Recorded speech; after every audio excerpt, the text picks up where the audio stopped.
Bawani going through that. What is good, my people?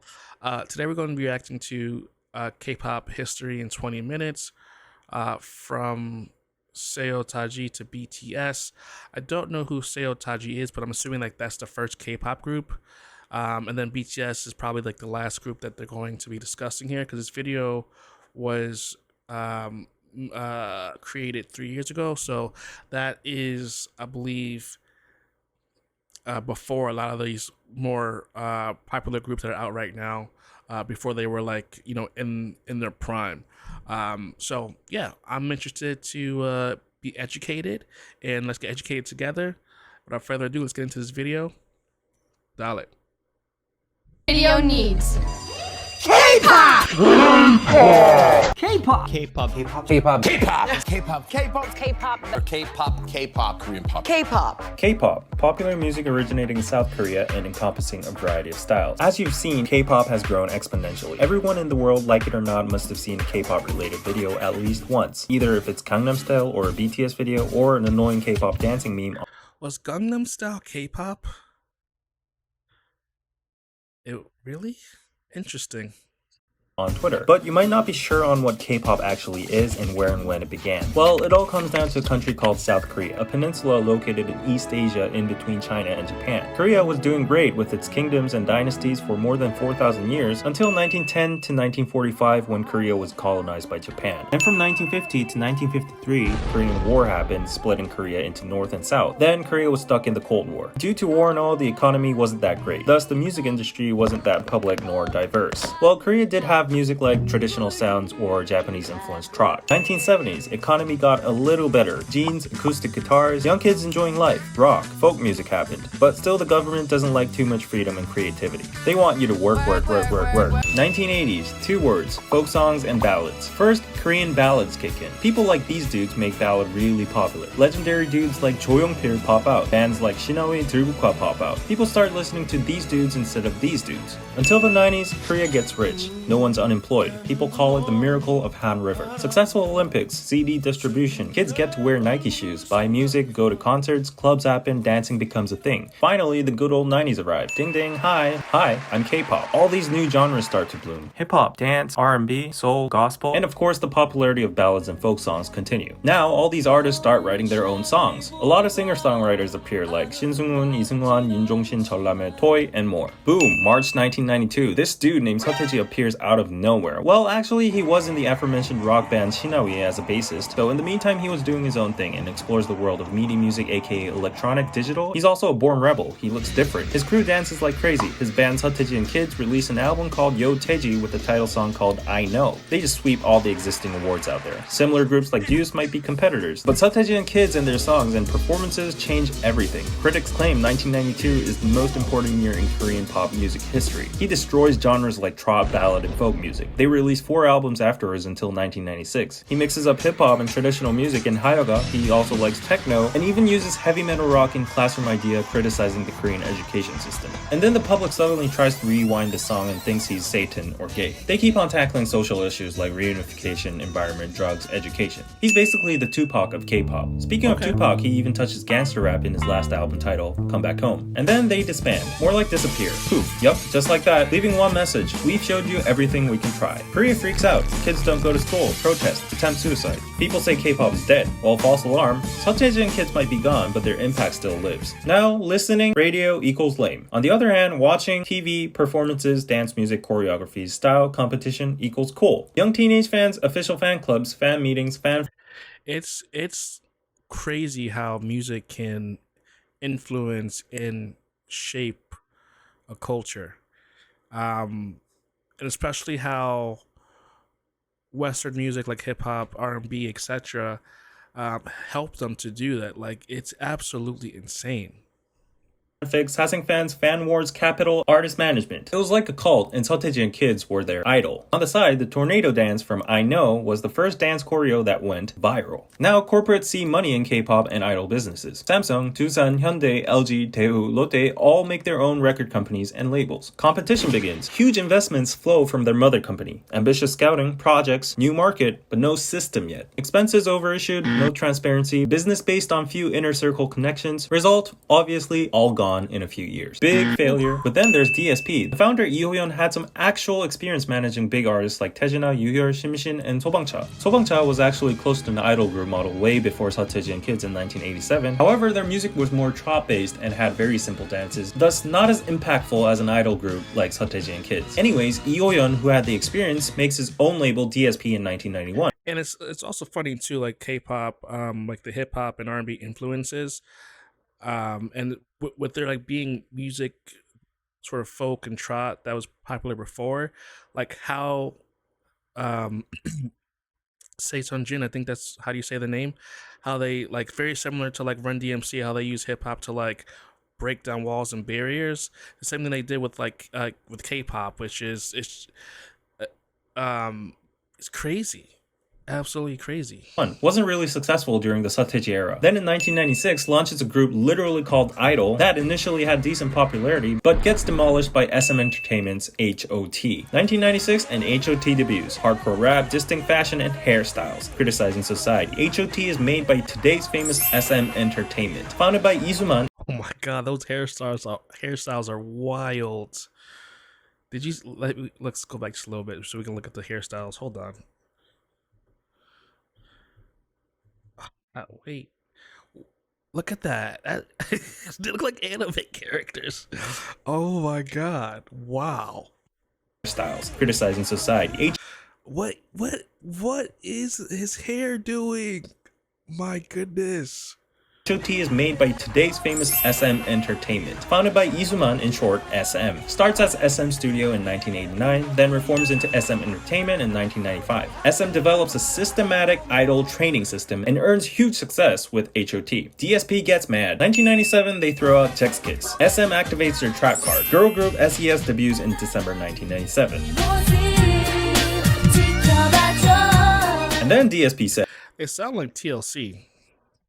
well, actually, no. IMF says, everyone hold your fire. Korea will be entering the economic crisis. People lose jobs, businesses go bankrupt, half of the entertainment labels shut down, TV music programs get cancelled. People are struggling. They're jumping off bridges, so they aren't really cool or interested about idols. Well, 1998 comes. SMB like, the show must go on. Pops out Shinhwa. DSP says, hold my beer. We present you Finkel. At this point, SM and DSP is the Marvel and DC comics of this era. H.O.T. versus Chex Kiss, SES versus Finkel, Shinhwa versus G.O.D. Well, G.O.D. was actually produced by a third company called JYP and wasn't actually the typical dance idol group, but I'll get to that later. Each company and group shares the trophies and awards around music shows turn after turn, and of course on the way there were other groups like Baby Vox, Chakra, Cleo, and talented solo artists like Yoo Seung-jun, Park Ji-yoon, Lee Jung-yeon as well. Why do I know Cleo for some reason? Out of all the groups that they mentioned, I happen to know Cleo. I don't know why. Back, we now call this era the first generation of K-pop. Meanwhile, you might be wondering whatever happened to SeoTaiji and the Boys after they disbanded. I don't know about SeoTaiji himself, but one dude for sure was planning something. Yang Hyun-suk, who was the rapper and dancer of SeoTaiji and Boys, was trying out his talent as a producer, but was kinda unlucky in the meantime. But anyways, opened up his own company, H.I.M label in 1996, but kinda flopped with a group called Keepsakes. Then renames his company to MF label and launches the hip-hop duo Jinushan. Jinushan surprisingly did pretty well, even though hip-hop was pretty new. Yang Hyun-suk was well known to have an influence and background in hip-hop dance and music. He was spotted in Itaewon dancing all the time before his debut dates. So this background and success with Jinushan led him to reform his company into YG Entertainment and launched another hip-hop group called One Time. First generation of K-pop was sparked by SeoTaiji and Boys. Everything got systematic, like the trainee systems and all. Groups with crazy hair, crazy fashion, and dance music. K-pop still kinda strange, new, but popular to the public. Kinda trying to imitate American pop. While corporate-backed labels died with the IMF crisis, labels with professional music background become big, like DSP, SM, and YG. It was the opening, a door to a new era, to the 21st century. Second generation begins. Wait says 1.5 gen. On the conversion to second gen, there is a transition stage. Surprisingly, a lot of solo artists who sing ballads, R&B, and groups that do ballads or rock become super popular. Song Shikyung, Hee-sung, Vibe, MC The Max, Buzz, The Cross, BOS, SG Wannabe. Then where'd K-pop go? Well, many talented solos were there to bridge the transition.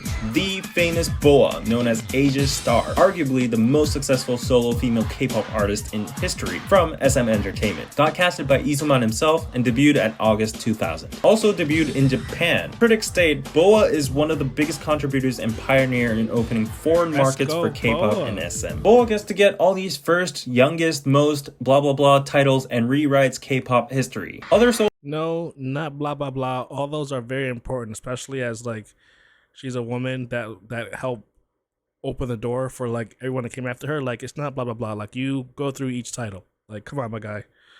And pioneer in opening foreign markets for K-pop and SM. Boa gets to get all these first, youngest, most, blah blah blah titles and rewrites K-pop history. Other solo artists also kept the K-pop flame burning with competitions such as Rain and Seven. Speaking of Rain, let's get back to JYP. Park Jin-young aka JYP is this dude that was active during the SeoTaiji era as well. Initially got refused numerous times from labels due to his weird face and body, but finally debuts in 1994 as a solo artist. Tale is, SM himself rejects JYP from an audition, but later asks in private just because he wants to buy songs JYP produced. JYP is extremely talented in dancing and also being sexy, which was a first for a male at that time. Won many number ones during the era even with the competition with SeoTaiji and Kids. Became a singer-songwriter and producer and made hit songs like Honey and Swing Baby. With that experience, goes on as a producer, producing G.O.D, once called the Nations Group, and also excavates Park Ji-yoon, who sang Adult Ceremony, also produced by JYP. And in the midst of that, makes his own company, JYP Entertainment. Back to Rain. Rain was a backdancer of JYP and Park Ji-yoon. JYP trained Rain and debuted him, also giving him many hit songs like How to Avoid the Sun and It's Raining. Boa from SM, Rain from JYP, Seven from YG. This is when we start to see the three companies grow and become the now known big three of K-pop, SM, JYP, YG. Another fun fact about the 1.5 generation is that many solo artists tried their luck after disbanding from the first generation groups, like Kangta, Pada, Okjuyeon, Eunjiwon. However, to be honest, their popularity wasn't like before. Except maybe Ihori, former Finkel member that was least popular among the members, but suddenly pops up with a sexy solo debut and becomes Korea's diva. Finally, it's second gen. The idol groups are back, and the public is used to the word idol. SM Entertainment introduces TVXQ in 2004. They get the Rookie Awards, actually all the awards. Gets a Daesang on their second debut year and gets a Grand Slam in 2006, another Grand Slam in 2008, Oricon chart #1 in Japan. It's not a stretch to say they basically conquered Korea, Japan, and China. SM got rich. They make more groups like Super Junior in 2005, Girls' Generation in 2007, SHINee, and FX in 2009. Super Junior becomes extremely popular with songs like Sorry Sorry in China and Southeast Asia. Girls' Generation becomes the nation's girl group with their stunning visuals and charmful songs like Kissing You and Baby Baby. They don't stop with Korea. They go off to conquer Japan with their songs G, Genie, and O, bringing all those titles from Japan charts and album sales. SHINee puts out Super Addicted. So I wasn't aware like how important like Japan and China was in the K-pop market, because I know Japan has their own the J-pop artists which aren't as like big or popular as K-pop artists, but I could have sworn that like J-pop was before K-pop. I might be wrong, but yeah, that's not what this video is about. But I just thought like they got their influences from like K-pop got its influence from J-pop, but I guess that's not true. Based on what he's saying, it's more so like from like Western music, like hip hop, R&B, rock, and you know before they were doing like ballads and folk music, which is folk music is I love folk music and any culture's folk music, but like this newer music took over sort of like hip hop, sort of took over with the folk and ballads, and formed it's like popular music K-pop. Like my whole perception of how like K-pop started was just like wrong, which I'm happy I'm watching this video because it's educating me. Songs like Juliet, Ring Ding Dong, Lucifer, and achieves attention from mostly Japan and Southeast Asia, eventually touring all around these areas. FX shows the experimental side of SM. They carry a unique concept with all of their songs with obscure lyrics. Their unique electronic songs get very positive reactions from professional music critics. And note that we start to see non-Korean members, such as Victoria and Amber. With all these groups, SM is now all over Asia. Now SM might be big, no group could rival TVXQ, but here comes a big group, Big Bang.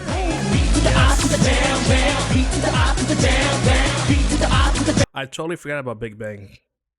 In the video, I said that Blackpink was like my first K-pop group, but it actually was Big Bang. Now that I think about it, I totally forgot about them.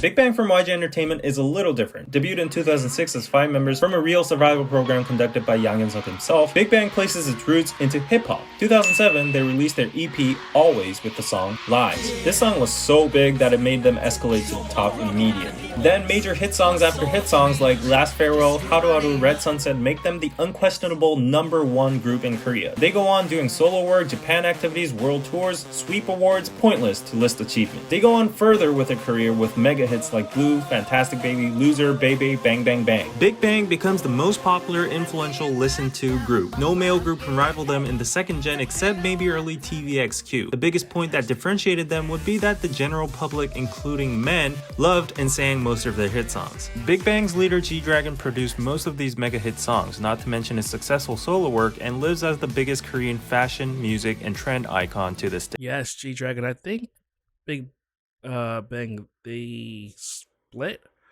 if I'm remembering correctly. But also too, I think weren't they like one of the first groups to like have success in the US? I'm not sure if that's true or not, but like I think it is. So who was Girls' Generation's rival then? In YG Entertainment, probably 21. 4-member group debuted in 2009 with a very different concept, strong female image. Releases mega hits like Fire, I Don't Care, Go Away, Lonely, I Am the Best. They were the best, ranked as one of the best K-pop groups of the past decade by Billboard, and a female group that finally offered an alternative concept from the traditional pretty cutesy girl group stereotype. Girls' Generation and 21 weren't rivals in style because they were so different. However, the two groups were huge and probably the most successful girl groups in second-gen K-pop history. Speaking of girl groups, we have to go back to JYP, because JYP is known as the girl group Royal Company. Wonder Girls is among one, debuted in 2007, put out major hits like Tell Me, So Hot, Nobody, which were all viral hits within the nation and Asia due to their simple and catchy point dances. In 2008 Haiwon Seoul Music Awards, they received their first daesang as a girl group, competing with Big Bang and TVXQ. Before Girls' Generation got extremely popular, they had the nation's girl group title in 2007 to 2008. Their style was distinct compared to Girls' Generation or 21 because it was mostly retro pop or electro funk. Wonder Girls were the first to appear on an American TV show, showing the possibilities of expansion of K-pop to the West. Nobody was the first K-pop song to enter the Billboard Top 100 chart. On the other So it wasn't Big Bang. This is like so interesting. I'm learning a lot. hand, JYP puts out boy groups such as 2PM and 2AM, who respectively have the Monster Idol and Ballad Prince concept. 2PM does especially well with hit songs like 10 out of 10, Again and Again, and Heartbeat, also becoming a sensation in Korea and Japan. Here we see Nickun, a member of 2PM from Thailand, showing that K-pop is surely expanding beyond China and Japan. Now, it would be safe to say that the second gen of K-pop was led by the mentioned groups. There are other groups such as 4 Minute who made a strong impact and shift on the concept of girl groups. Then there was Kara, produced by DSB, and were known as big competitors to the Wonder Girls and Girls' Generation. Japan went crazy over them. Everyone knew their songs and choreographies like Step and Mr. Now, can we move on third gen? Well, maybe yes or maybe no. Some people draw the line by 10 years, as in 2000 to 2010. Some experts draw the line by sudden inflation and saturation of groups. A lot of groups start to pop up, like East and Black C and Blue, B1A from Block B, BAP, B2B, VIX, Infinite, Teen Top, US, and more. For girl groups, After School, Tiara, Rainbow Secret, Nisei, 9 Muses, Girls' Day, Sister, A-Pink, ESID, AOA, and more. So the groups that debuted in the late 2000s and early 2010s are tricky to categorize. Plus, from this point on, please don't hate me for not going in depth of every single group or missing some of them, because that would change the title of this video to K-pop history explained in 200 minutes. But if we were to say there was a dominant group of this transition era, it's EXO. EXO debuts in 2012 in 2 groups, EXO-M and EXO-K. Another experimental approach from SM trying to divide and expand markets. Anyways, EXO wins, tops, and grows. China is basically EXO's. EXO has the biggest and also most notorious fandom in Korea. That's how much people love EXO. They put out hit after hits like Growl, Overdose, Call Me Baby, Monster, Lotto. Their only rival might be the still yet hugely successful Big Bang. And then they slowly opened the doors to third gen. Now, these are some of the characteristics of the third generation of K-pop. 1. Mass inflation and red ocean of idols, saturated market. 2. Globalization as a norm, catching the global audience is a must. 3. Idol audition survival programs. Because of the red ocean of idols, naturally the mass public begins to dislike K-pop idols due to lack of creativity, overlapping concepts, and exhaustion of idol music. This is when the public starts to divide the term idol with artist. Many major TV audition programs become popular looking for real talented singers and vocals rather than visually appealing dance-based idols that only get to sing a few seconds in one song. Well, this is what the public thought at that time. I know there are exceptions among idols too. Oh yeah, in the meantime, in 2012, the worldwide viral hit Psy's Gangnam Style happened, getting the once most viewed video on the planet, thanks to its addictive, hilarious dance and beat. It got a number 2 on the Billboard Hot 100. This was basically the first time that the entire world noticed notices a country called South Korea in K-pop without having to mention nukes and this dude. And that's North Korea, by the way. In the third gen, despite the influx of idol groups, the only ones that survive are groups that have amazing music quality or musical talent or something different. Because the Korean market is so small and saturated, it now becomes a norm to have at least more than one global English-speaking member in the group. This member usually is in charge of speaking during overseas interviews and tours. Not only member-wise, but marketing and music-wise, the attempts become more globalized too, testing out new markets such as South America. In the meantime, the public and entertainment companies want a system to get the best quality idols out there, and that is by following the TV trend by making TV audition survival programs with worldwide contestants.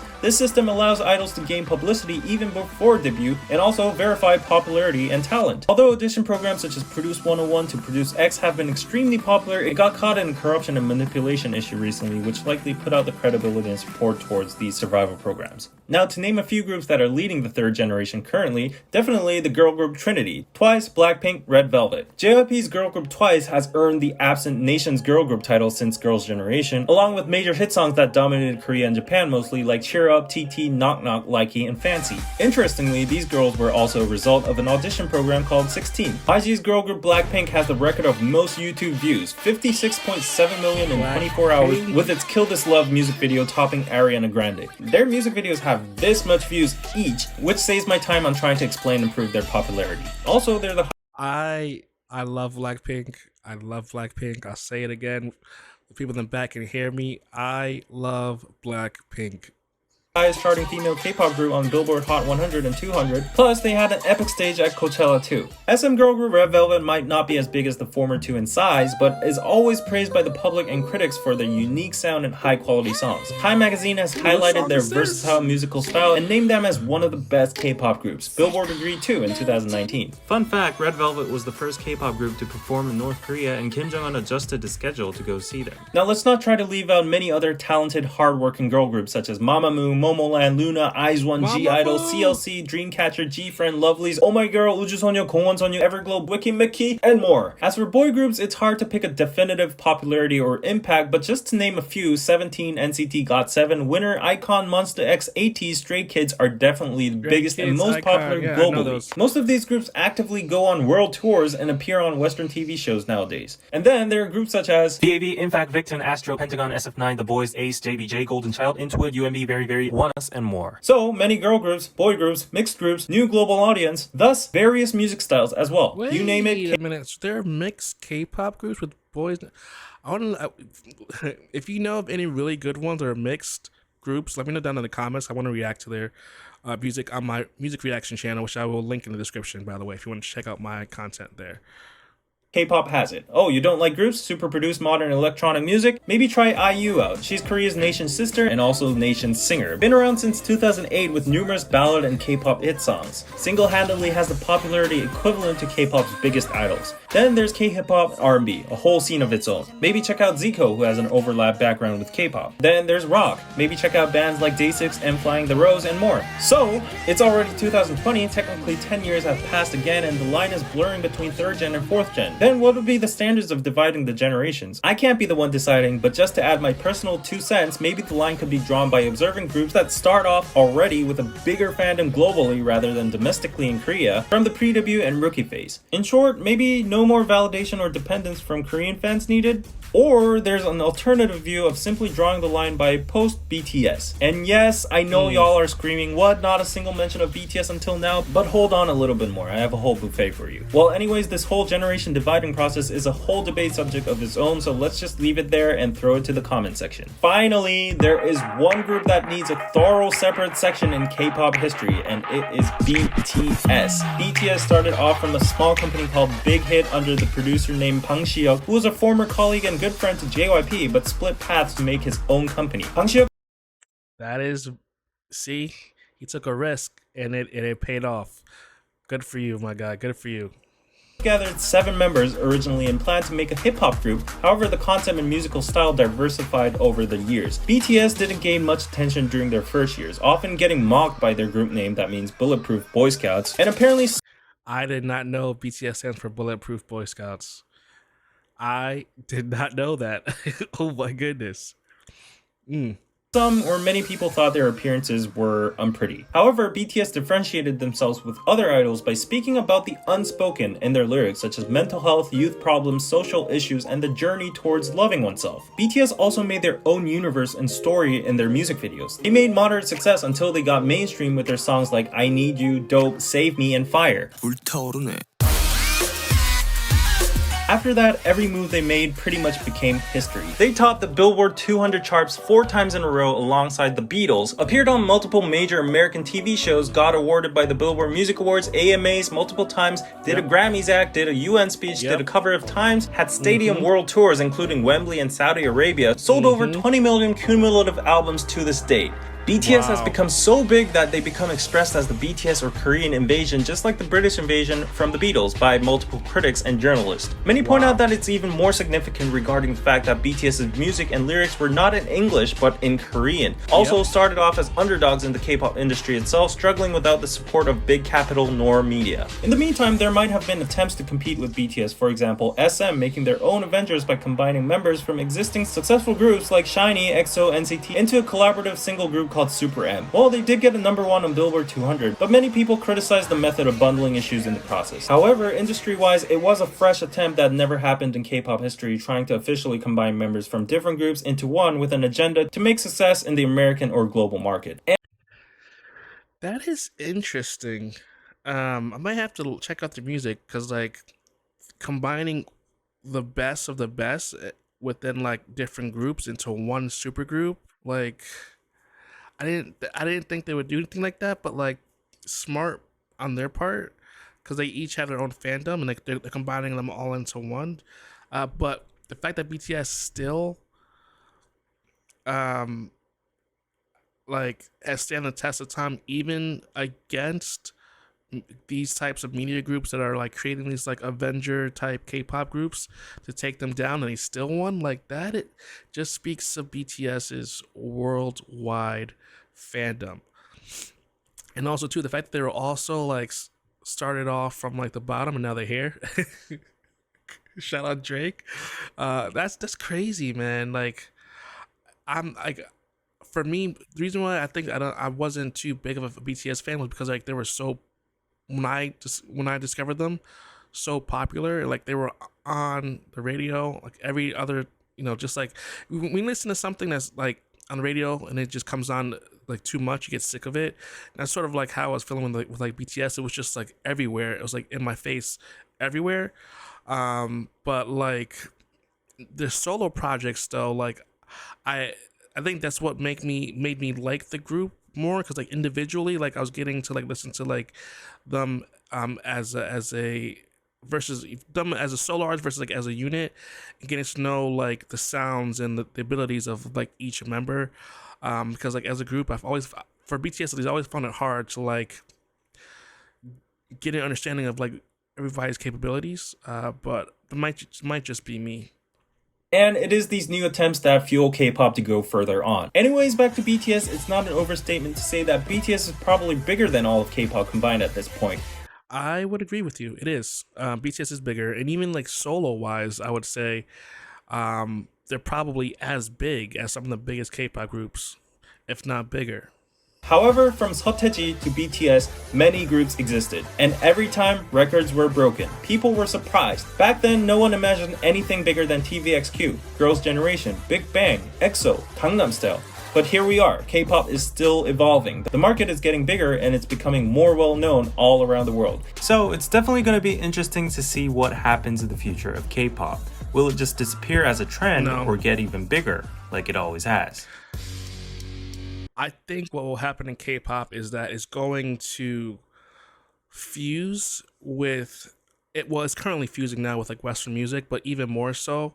I think that their songs will be like 50% in English, 50% in Korean, or it could be like 33% in Korean, 33% in Japanese, and the last being like English. I think once, because there's like, look at it like XG, they're an X-pop group. Like once these groups sort of follow the trend of X-pop, like I think that maybe K-pop will die once X-pop takes over. So yes, I should take it back. I think K-pop will die, and X-pop will be the newest iteration of K-pop, because like XG is absolutely insane, and their music, like you can easily put it on any hip hop and R&B radio station in the US, and it will do well, because like their flows are Western flows. Like we got a Migos flow, sometimes we got a Cali flow, and then like on the drill songs, like you got a little bit of I don't want to maybe like not little TJ, but like they rap on drill beats, like X Gene. Like X Gene was my first listen of like what an X pop group was, and like, and you know, also Three Racha too. Three Racha and X Gene are very good examples of how you can easily put a X pop group, or even like I guess because Stray Kids are still considered K-pop, but like you can easily put those, you know, that type of sound on in a Western station, music station, radio station, and it will do numbers. It will do well, and once it gets to that point, I think yes, K-pop will die and X-pop will be here to stay, and I think that they'll even be competing with like US, UK, Western grown music groups, or even you might have like US based artists going through like these survival programs in Korea. Like maybe that's the next step. Like once they get to that point where like their music is like 50% English and then like 50% like Korean, like I call it like the reggaeton effect. Like if you listen to like reggaeton, like it's you know, especially the ones that like blend the newer artists, at least, that blend like Spanish and English, Spanglish, like completely, those artists dominate and destroy, you know, like smashing all type of awards, but we'll see what happens. But that's sort of like where I foresee the industry going. But I only started recently like really listening to K-pop or X-pop excuse me, due to being a music reactor. That's sort of like what made me do a bit of a deep dive into like different artists and understanding like they're not sort of like big bang artists. You know, they're actual like R&B, neo soul, like hip hop, rock, you know, type groups where I'm just like, what is this? This is not like what I was expecting. And then, you know, Blackpink too being a good example of like blending all those worlds together. Like traditional K-pop was just like but they flipped it into like something that's just like magnifique, I would say. But I don't know. Long outro over. If you enjoyed this video, please like it. Just hit the subscribe button. And also too, like, let me know, like, what are your thoughts on where the direction of K-pop is going? Do you think it's going to die out and then X-pop will take over, or do you think that X-pop will sort of and K-pop will sort of be like battling each other in terms of like vying for like popularity? Do you think that like the next step is to have like Western, well, there are Western artists like Bang Chun and Stray Kids that you know that from Australia, but like I don't know if there's like a US or like UK born artists in these groups. And I think like especially like a US artist, because like the US is like one of the biggest markets, as well as like Latin America. If you got a Latin American and a US based artist in like a K-pop X-pop group, like, oh my god, like the world will be in their hands. But like, let me know what your thoughts are. Where do you think this is all gonna go? Let me know down in the comments below, and I will see you in the next video. Peace.